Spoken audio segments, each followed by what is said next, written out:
পাকিস্তান সিরিজের আগেই বিসিবি জানিয়েছিল সাকিব আল হাসানের জন্য বাংলাদেশের দরজা খোলা। তবে সেই সিরিজে তার খেলা হয়নি অনুমিতভাবেই। এবার নিউজিল্যান্ড সিরিজেও তার ভাগ্যে শিকে ছিল না, যার ফলে সাকিবের অপেক্ষা বাড়ল আরও। সাকিব 2024 সালে সবশেষ খেলেছিল জাতীয় দলে।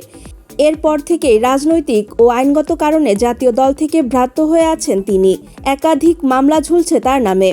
এদিকে জাতীয় দল থেকে ভ্রান্ত হয়ে পড়ার পর থেকে সাকিব ফ্র্যাঞ্চাইজি লিগেও অনিয়মিত হয়ে পড়েছেন।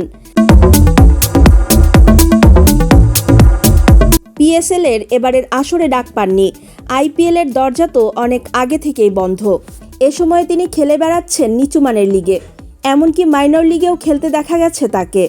সেই তার সামনেই এখন জাতীয় দলে ফেরার সম্ভাবনা তৈরি হয়েছে। তাকে নিয়ে আজ প্রধান নির্বাচক হাবিবুল বাশার বললেন, আমার সাথে একবার কথা হয়েছে, জিজ্ঞেস করেছিলাম প্রস্তুতি আছে কিনা।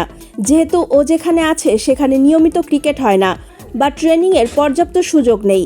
ফিটনেস নিয়ে কাজ হতে পারে, তবে ক্রিকেট নিয়মিত হয় না। যদিও ক্রিকেট খেলছে, এসব নিয়েই বেশি কথা বলেছি। তার দলে ফেরার ক্ষেত্রে এক শর্ত বেঁধে দিয়েছিলেন হাবিবুল। তিনি বলেন, আন্তর্জাতিক ক্রিকেট খেলোয়াড়দের কাছে অনেক কিছু ডিমান্ড করে, তাই এখানে প্রস্তুতি খুব গুরুত্বপূর্ণ।